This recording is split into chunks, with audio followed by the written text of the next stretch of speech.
everyone, it's Ladon. I hope you're doing well. I wanted to come on today to really introduce, I guess, a new aspect of the channel, and I just really kind of decided to do this in a very impromptu way.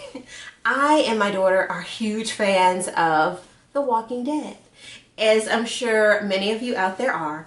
If you haven't seen it, you know, check it out. You can actually watch it, I think, on AMC online. And then if you have Netflix, you can actually catch up on each of the previous seasons. There have been 2 prior seasons, I believe. Yeah. And so you can catch up on those prior seasons on Netflix, and that's kind of what my daughter and I did. And have like been enjoying it. At first I couldn't understand why people like this show. When I first started season 1, I was like, you know, it's okay. But then it draws you in. So I am so hooked now, and so I'm now watching season 3 along with you guys. And I thought I would do kind of I thought I would do video recaps just so we can kind of talk about, those of you who are fans like me, so we can talk about it, like, and what our thoughts are and what our theories are and stuff like that. So this is going to be a spoiler video because it's based upon the most current episode, assuming you've already seen it. So if you have not seen it and you don't want any spoiler action going, then my suggestions are that you save this for later, okay? So I think this is the 4th episode, I think 3rd or 4th episode of the new season of The Walking Dead. And I'm not going to go through the previous episodes for this season. I'll kind of do a summary and, you know, talk about what I think about the characters. And I'm hoping that you guys will share your thoughts in the comment section below. And then after I kind of do a brief sort of catch up, I'll start discussion of this current episode, which I believe is episode 4. All right, so in summary, Rick, the character Rick, this season he's been interesting. Like it's kind of thrown me to see how passive he's become in terms of his leadership of the group and that sort of thing. And I know we left off last season where he was going to open the decision making up to the group, but I didn't expect for him to completely, you know, take a step back. I feel like he took a step way back. You know, I mean, walking out with a little iPod in. First of all, where did they get electricity? How did he charge that bad boy? That's all I want to know. And I guess, you know, you probably do need to take a step back, given, especially with him, everything he went through, and, you know, he was going a little cuckoo there. But I thought he even was kind of managing that, although, you know, Hershel helped him to do that. But I'm glad he took a step back. I think it affords him an opportunity to be a father to Carl. I am so happy to see Carl let go of that hat. I was getting kind of tired of him in that 10-gallon hat, so I'm happy that he took that hat off and he is having the opportunity to be a boy and kind of bond with his father. And for Carl to have a moment where he can be a boy, kind of in this post-apocalyptic time.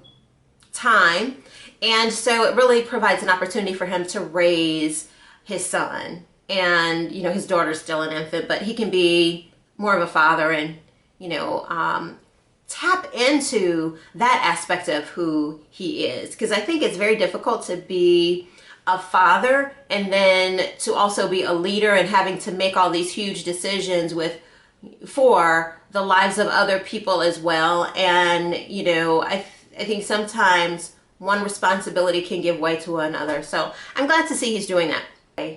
Hershel, I love Hershel. He has such an interesting, sweet little spirit. I love him.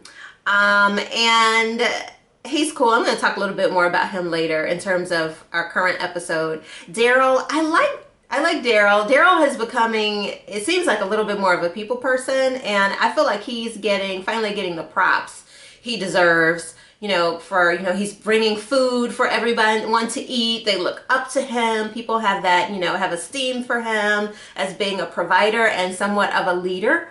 And I like that. And I feel like, you know, Daryl is a strong member. In fact, Daryl would be my boo if I was in a zombie apocalypse. Okay, I'm back. Sorry, my camera died on me. It looked like I had more battery time than I did, so I'm sorry. So I was talking about Daryl and being really pleased at the fact that he's finally getting props for, being a really strong kind of member of the community, and it's cool to see people looking up to him and giving him props. And it's really cool to see him um, being willing to kind of step into a role of leadership, not necessarily the leadership, entire leadership of the group, but like a part of the council and all that kind of stuff. I think that it's good to see him do that, and I actually think that he's one of the original members who is doing that kind of in a very balanced way. Like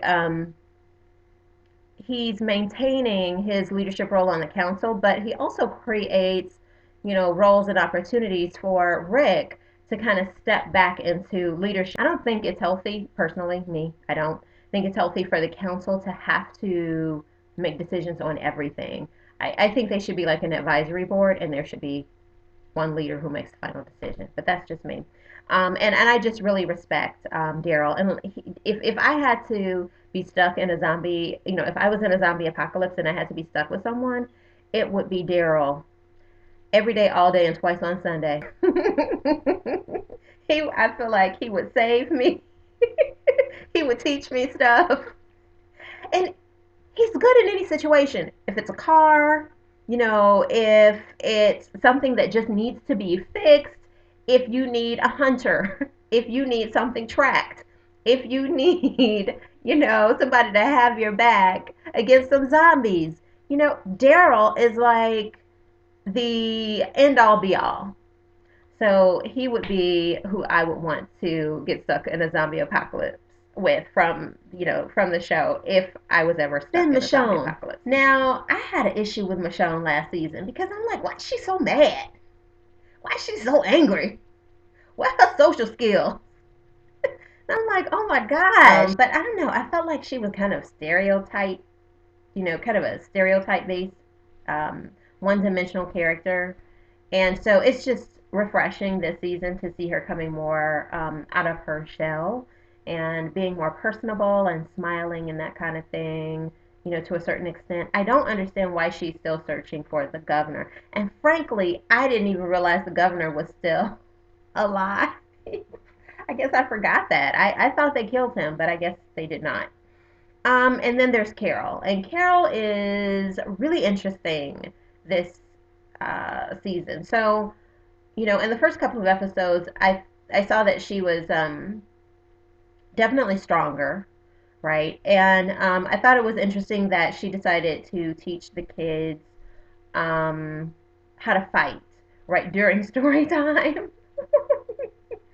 um, and I felt like, and at that time, I thought, well, why wouldn't she do that? Like, yeah, we should absolutely be teaching these kids to fight. They're in a zombie apocalypse. And what if they get, stuck with, zombies and, they have to fend for themselves for one reason or another? They should be equipped to take care of themselves, and that should be something they learn. But I guess Rick or the council or someone felt that shouldn't happen. So I was all for Carol doing that. In retrospect, though, I think that act kind of was a foreboding in terms of what was to come in terms of Carol's behavior. So now I'm going to start talking about this most recent episode. So, of course, we found out that, Carol was the one who killed two of the community members because she felt like they were going to die and then turn into zombies, and she didn't want them to kill any more members of the community. And on one hand, that's rational. I get it, but I don't know. I still thought it was bizarre, and I was actually shocked it was her. For some reason, I felt like it was that crazy little girl. And I know that crazy little girl did something. You all know the ones I'm talking about, whose father died, and then, Carol ended up having to, stab him in the head so he wouldn't turn into a zombie. Um, one of them is a little off, and her sister said she was off. I think she was the one now. Now I feel like this girl has done something. I thought she was the one potentially maybe who killed the two community members, but now I feel like she has to be the one who was feeding those rats through the fence. I think the opening scene where Carol, was kind of talking to her, and the girl kind of was rationalizing the life cycle of a human being, and adding in the zombie portion of being a human being as, just kind of morphing into a different aspect of who we were. I thought that was interesting because I guess from a child's perspective, and you're looking at what they know, and how they're processing the zombie apocalypse, and what the world looks like today. In that sense, it would make sense. But she's still off. Most people know they're not real. I mean, they're not people. They're not. So I think she's still off. But whatever. Um, Hershel. Hershel. Oh, whoa, whoa, whoa, before I go to Hershel, when Carol said, "Don't call me mama," I was like, "Dang, Carol." But I get that because, she's trying to distance herself from that hurt. But I was like, man, you raw. Anyway, Hershel. Hershel's commitment to caring for the sick absolutely amazes and dumbfounds me. First of all, he's not even a real doctor, he's a veterinarian. Why wasn't he that concerned about the pigs? I never saw him check on the pigs and try to figure out why the pigs were dying, but okay, so he's in there with all the sick folks who've come down with this mystery flu and is caring for them. And I think Hershel will probably come out of that whole thing okay. I don't think he's going to die. I don't think he's going to catch it because I think people in his age group are less likely to get it. So I think he'll be okay. Okay, I don't even know this guy's name. I think he's Bob. Bob, the black guy who, is always really clean. Like his clothes are really clean. He doesn't look like he's been in the zombie apocalypse like everyone else. I mean, he's really well cared for. He has a haircut, he's clean shaven, all that kind of stuff. Well, I was so pleased that he revealed, that it was his fault that that guy died in episode 1 when they went to that store, and he reached for the bottle of alcohol. He put it down, and the shelving fell down on him, and you all know what happened. It was raining zombies for a minute there. I thought it was cool that Daryl, was like, we're still good. You know, it wasn't your fault. You just have to move on. You're still my boy. But when when the zombies got his bag when they were leaving, that building after they had gotten the different drugs and stuff like that, um, and he was holding on to that bag from those zombies for dear life, and it turned out that he had some alcohol in there. I thought, he grabbed something else. I mean, I thought it was like books or got some meds.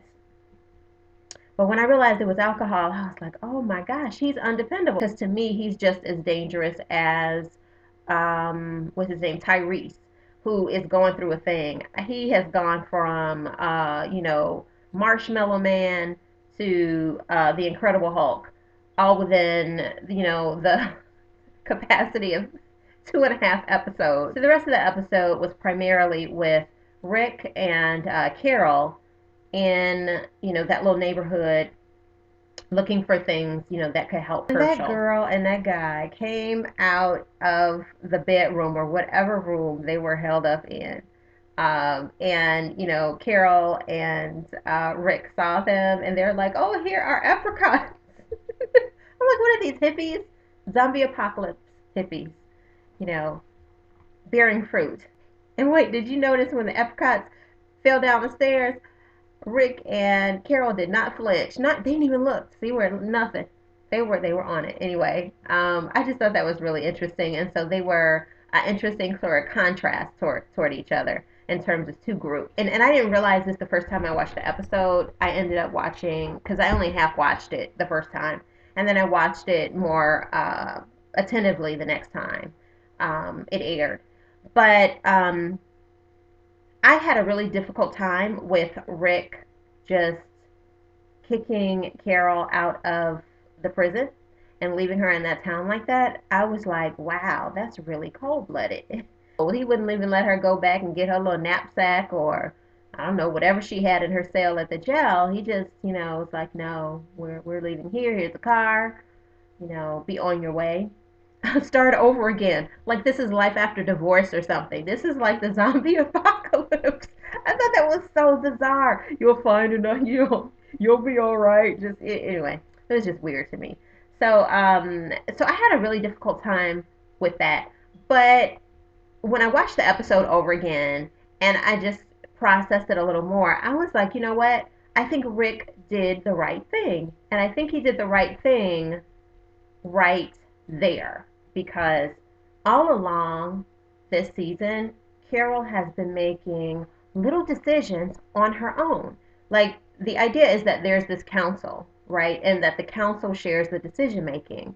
But what Carol was doing was making decisions about what the children should be taught and doing it in secret behind the parents' backs and behind the council's back.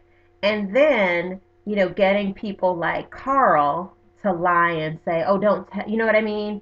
Not don't tell, anyone. Let's keep this a secret, right? So she did that with the kids.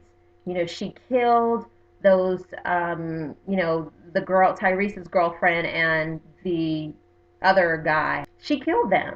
And she didn't go to the council so that they could make a decision about what to do.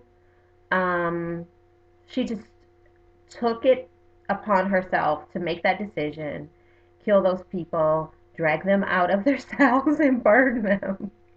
She took it upon herself. And she felt like Rick shouldn't tell anyone else. She said that this can stay between us. And so it makes you think, what else has she done or would she do? Because she feels like it's the right thing to do. And even, okay, so once they got to that little neighborhood where they were looking for supplies, Rick gave direction. He told the guy and the girl to stay in the house, keep it locked up, and they would come back in an hour or 2 hours to get them, and they would take them back to the prison. Then Carol said, well, no, they could check the town. Two groups are better than one. They should do this and they should do that, right? And kind of usurping his authority. As she has usurped the authority of the council, she's usurped the authority of the parents and everyone else in terms of decision making. So I felt like that was just another example of her doing that. And then there was something else she did concerning that couple as well, where she said no, they should be able to do to do this and that, kind of going against what Rick had already stated. So I think I don't even think when they went out on that trip, I don't know for sure whether he had come to this decision that she needed to go. But I think he saw things along the way and through conversation with her that led him to believe that she could no longer really operate within a group because the dynamic they had set up was that this is shared decision making and no man makes a decision on their own. So although Rick did that, in terms of not bringing her back to the prison and telling her, she couldn't come back, I think it was the right decision to do because if he had brought her back to the council, they probably would have voted that she should stay. I think he made the right decision in retrospect, but initially I was like, Rick, No, that was cold-blooded, dog. And I guess you have the issue of Tyrese. Tyrese, he probably saved that poor little woman because Tyrese probably would have torn her apart. To be perfectly honest, you see what he did. He jumped bad with Daryl, and then he, got into a fight with Rick all around this. So, I think that, it's also a matter of being able to um, set a standard for justness within their society, kind of, within the community. And Tyrese would very likely have not felt that justice was served, and at some point he probably would have jumped on Carol, you know, and then Daryl would have had an issue with that, and you know, Hershel would have had it, so it just would have been a bad dynamic. So I think he made the right decision. What do you think? Do you think that Rick made the right decision in terms of banishing Carol from the group? And of the cast members of The Walking Dead, who would you most uh, and of the cast members of The Walking Dead, who would you prefer to be stuck in a zombie apocalypse with? Let me know your answers below, and I guess I'll see you next week with another Walking Dead video. Talk to you guys later. Bye.